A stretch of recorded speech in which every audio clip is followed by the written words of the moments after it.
जो पापों का त्याग करके साधना में लग गए हैं उनका तो कहना ही क्या है। पर जिसने बहुत पाप किए हैं और पूर्वाभ्यास है पाप करने का, अब उसके उद्धार का क्या उपाय हो सकता है। जिसने पाप किए और उसको ग्लानि हुई और छोड़ करके पाप और सदगुरु की शरण हो के साधन में लग गया, उसमें तो संशय ही नहीं, वो तो जाएगा ही जाएगा प्रभु के पास। भगवान यहां उसको विश्वास दिला रहे जो बहुत पाप किया, महापापी, और पूर्वाभ्यास भी पापों का है। अब उसको भी अपने उद्धार के विषय में निराश नहीं होना चाहिए भगवान के वचन मान करके। महापापी से पापी मनुष्य भी यदि सोच ले कि इसी जन्म में अब मुझे अपना कल्याण करना है, तो पुराने पाप उसको बाधा पहुंचाने की चेष्टा करेंगे। ऐसा नहीं कि वो शांत बैठे रहेंगे। वर्तमान के पाप उसको बाधा पहुंचाने की चेष्टा करेंगे। पर वर्तमान में साधु संग हो गया और उसने ठान लिया है कि मुझे अपना कल्याण करना है, उस ठानने में वो उनकी बात मानेगा। वर्तमान के पापों पर रोक होनी शुरू हो जाएगी और उनकी बात मानने पर उपासना में धीरे धीरे रुचि होने लगेगी। और जहां रुचि हुई तो पूर्व पाप जो बाधक हो नष्ट होना प्रारंभ हो जाएंगे। उसके हृदय में यह निश्चय होने लगेगा कि आज से मैं कभी पाप नहीं करूंगा। ध्यान दीजिए, ये कब हम जाने कि हमारे पुराने पाप नष्ट हो रहे हैं। वो तुम्हारे हृदय में जब ये निश्चय होने लगे आज से मैं पाप नहीं करूंगा, तो आपका हृदय इतना पवित्र होने लगा है कि पाप ना करने का, निश्चय करने का अधिकार कर रहा है। केवल भगवत प्राप्ति के लिए ही अब मैं चेष्टा करूंगा। उसके पापों का नाश होते देर नहीं लगती जहां ऐसा निश्चय किया। फिर समझ लीजिए, पुराने पाप जो बहुत समय से कर रहे हैं वो भगवत मार्ग में नहीं आने देते, आने ही नहीं देते। वो बहुत बड़े बंधन है। कहीं भगवत कृपा से साधु समागम के शब्द पड़े और ये लगा कि मैं तो महान पाप करने वाला नीच हूं, मेरा कल्याण कैसे होगा। देखो वचनों का प्रभाव, सत्संग सुनने से मेरा कल्याण कैसे होगा, ये बात आ गई। अच्छा, कल्याण तो साधु महात्माओं के संग से, सत्संग से होता है, पर मेरा अभ्यास वर्तमान में पाप करने का कैसे बनेगा। उनके समीप गया, अपने कल्याण के लिए जो चेष्टा करनी चाहिए वो संत महात्मा बताने लगे। उनके शासन में ध्यान रखना है। यदि आप जैसे वाल्मीकि जी ब्रह्म के समान हो गए तो उन्होंने संत का शासन स्वीकार कर लिया। जब तक हम ना आवे तब तक ये बैठे रहना हो, तो नाम सीधा नहीं जप सकते तो उल्टा जपो, मरा मरा मरा, सिद्ध हो गए। संत का शासन संपूर्ण दुर्वासना और पाप का नाश करने के लिए होता है। जहां उस संत का शासन स्वीकार किया तो हृदय में बात आने लगती है, अब लो नशानी, अब ना नशा, बहुत पाप किया, अब नहीं करूंगा, हो गया। ये जब आने लगे तो जान लो पूर्व जो पाप बाधक थे वो नष्ट हो गए। तभी ये बात, जो पे दुष्ट हृदय सोई हुई, मोरे सन्मुख आओ की सोई।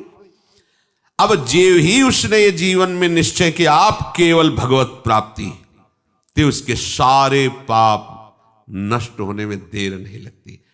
अब उसे जैसे कोई पूर्व वाला देखे, कंठी बांध लिया, तिलक बांध लिया, ये हम जानते हैं, शराब पीता था, व्यभिचार करता था, कत्ल करता था, ऐसा वैसा, तो उसके लिए भगवान आदेश करे, साधु रे समंतव्या सम्यक व्यवसिता, ऐसा आप उसे साधु मानो क्योंकि मेरी शरण में हो गया है।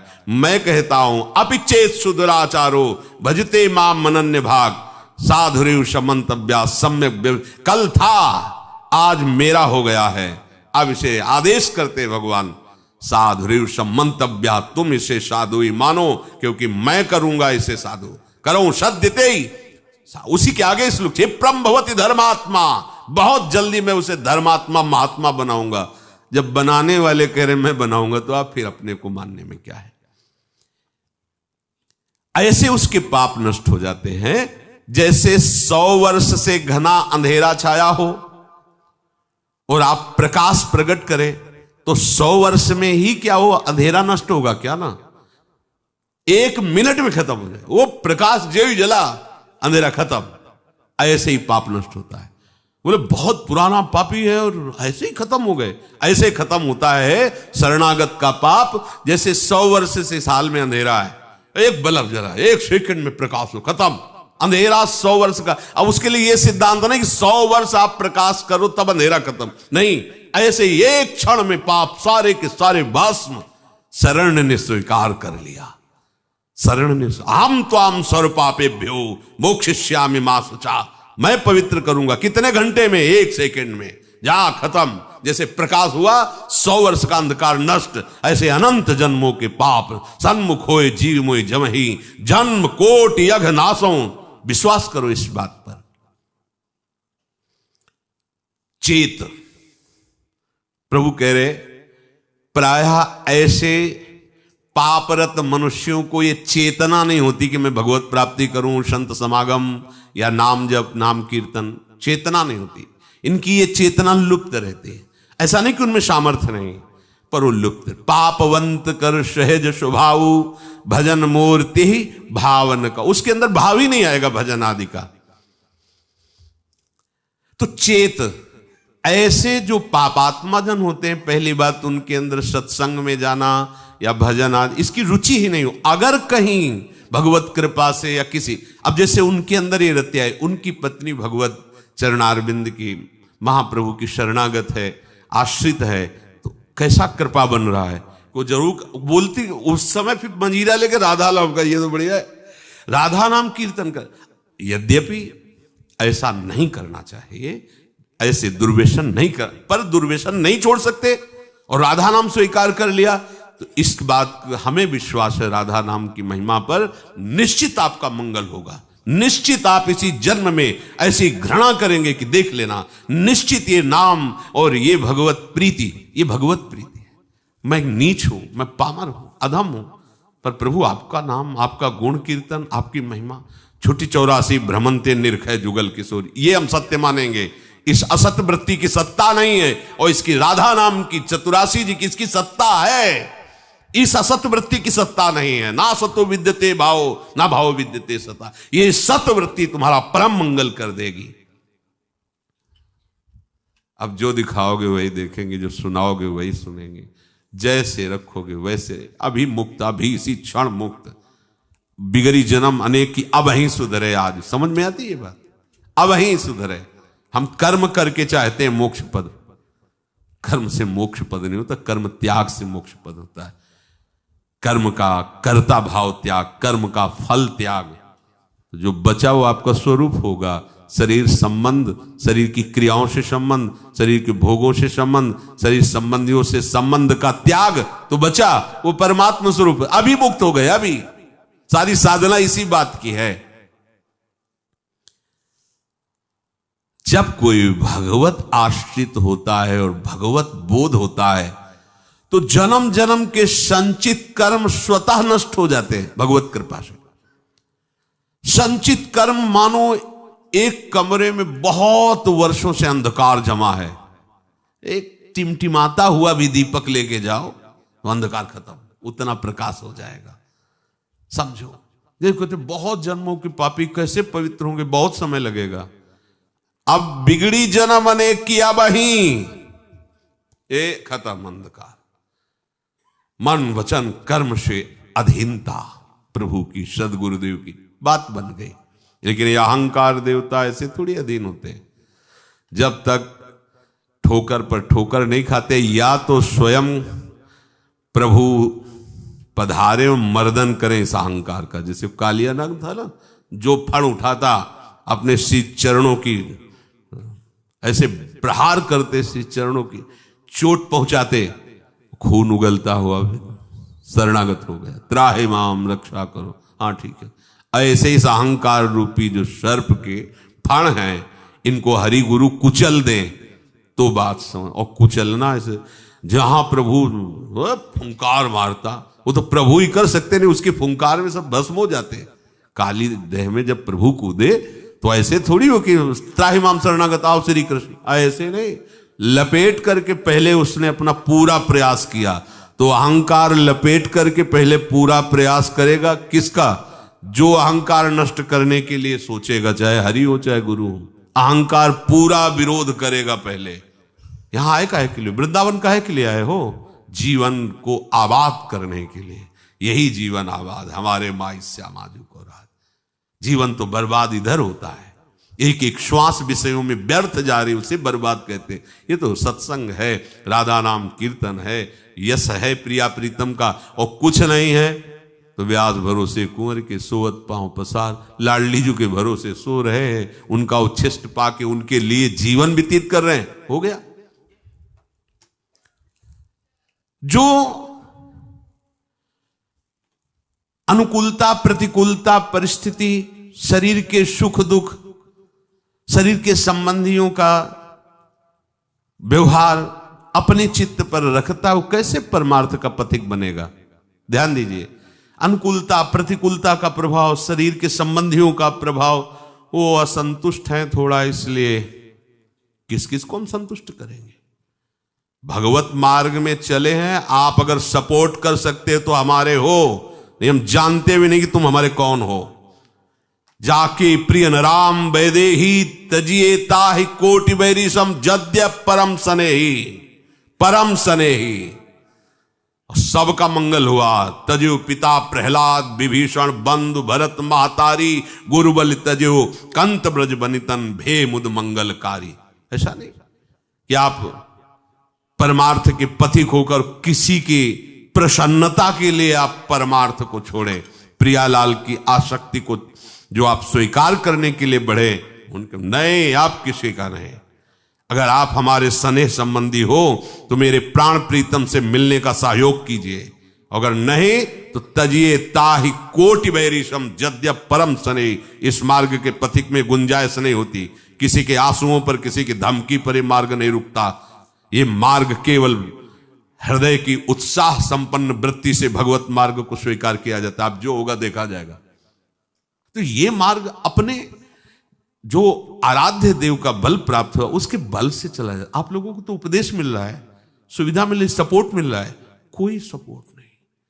13 वर्ष की अवस्था, कोई बस वही एक भगवान का बल, उन्हीं का निश्चय, हर जगह सावधान। नई अवस्था थी, कहीं कहीं कोई फंसाव नहीं, सीधे निकल।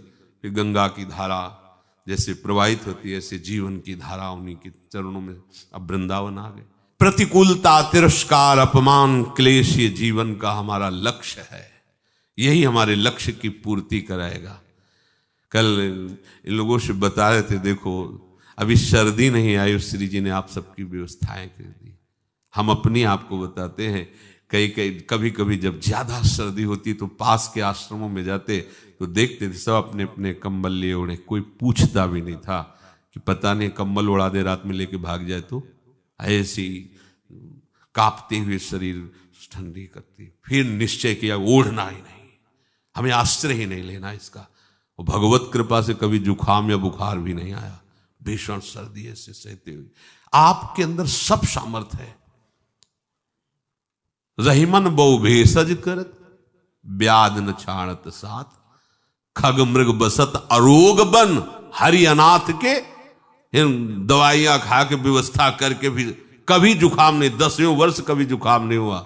भीषण सर्दी गर्मी बरसात हर ऋतु को वो शरीर सामर्थ्यशाली हो, भगवान वैसी कृपा करते हैं।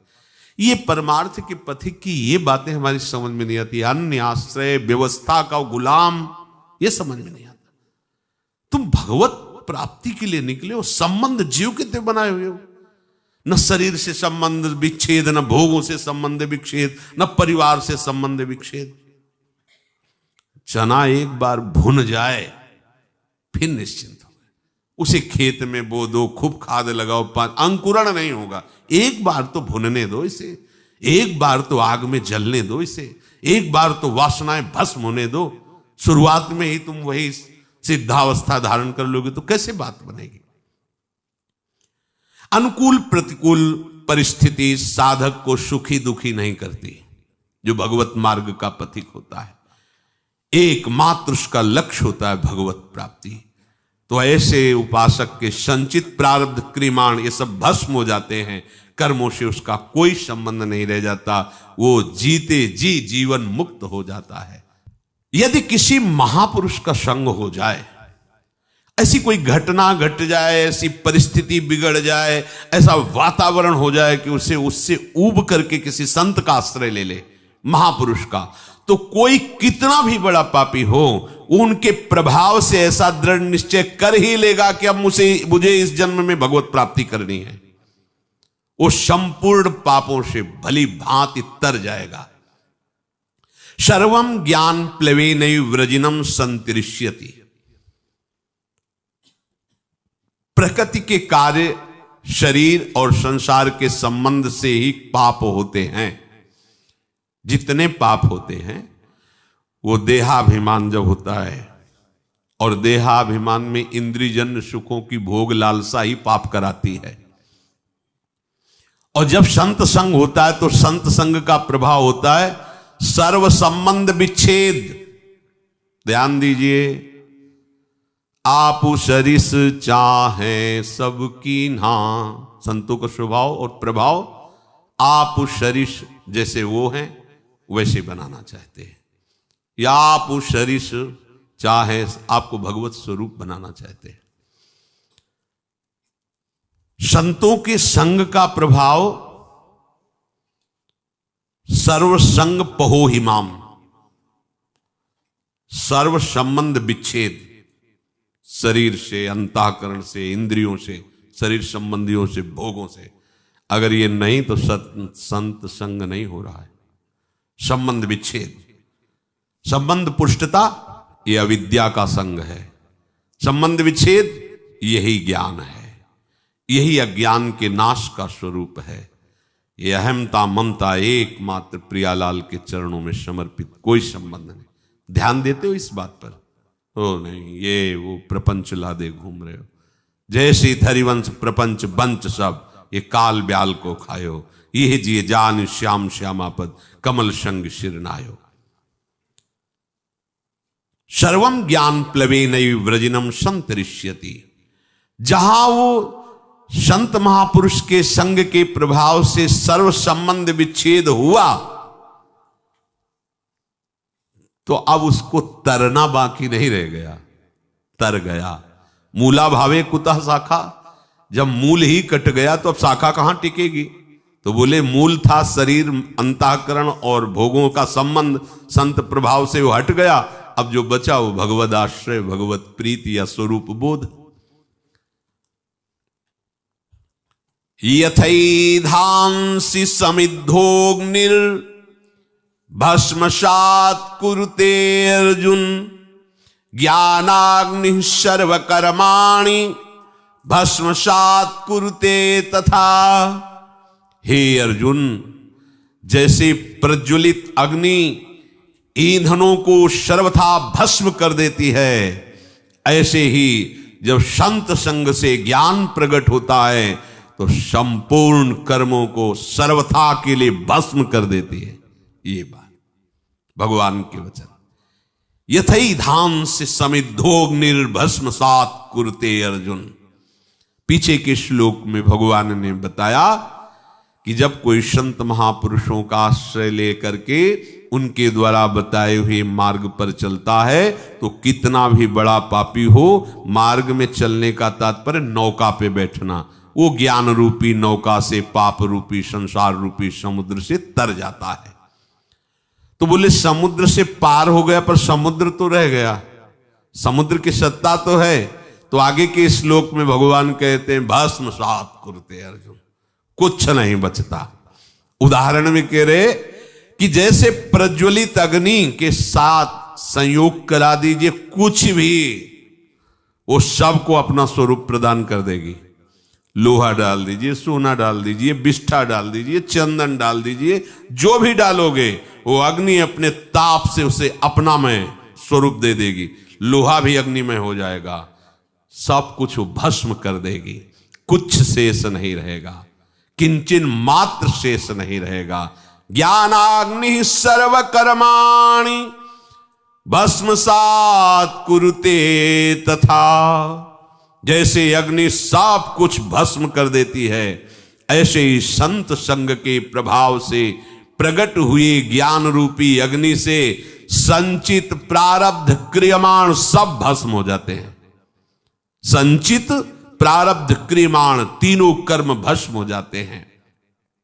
अग्नि में जैसे काष्ठ का अत्यंत अभाव हो जाता है, ऐसे ही संत संग से प्राप्त हुए ज्ञान से पूर्ण समस्त बंधनों का अभाव हो जाता है। सब बंधन भस्म हो गए, कोई बंधन नहीं, न कर्म बंधन, न शरीर बंधन, न भोग आसक्ति, न देह के संबंधियों का बंधन। तात्पर्य है संसार शरीर से संबंध विच्छेद हो जाने पर ही विशुद्ध बोध होता है, और वही जब कहो तो उसे माना जाता है कि हमारे साथ कटु व्यवहार हो रहा है। ये कटु व्यवहार तुम्हारे माने हुए राग पर हो रहा है। जब तक इस राग का तुम वैराग्य में परिवर्तन नहीं करोगे विवेक के द्वारा, तब तक परमार्थ का अनुभव नहीं हो सकता।